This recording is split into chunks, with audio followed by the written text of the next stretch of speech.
By the way, আমি কার্তিক আর আপনাদের জন্য কার্তিক রান্নাঘর।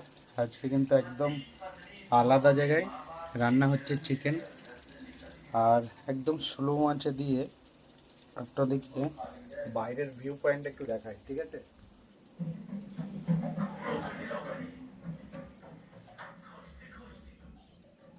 এই দেখো, জল কিন্তু এরকম বয়ে নিয়ে আসতে হয়, আলাদা একটা কনসেপ্ট, দারুণ।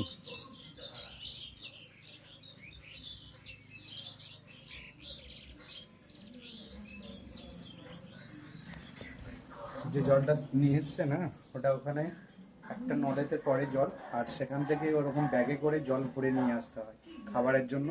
আর এখানে কিছু জল আমি কিন্তু রেখেছিলাম, এই দেখো। আর এরকম চিকেন রেসিপি আলাদাই লুক একবারে।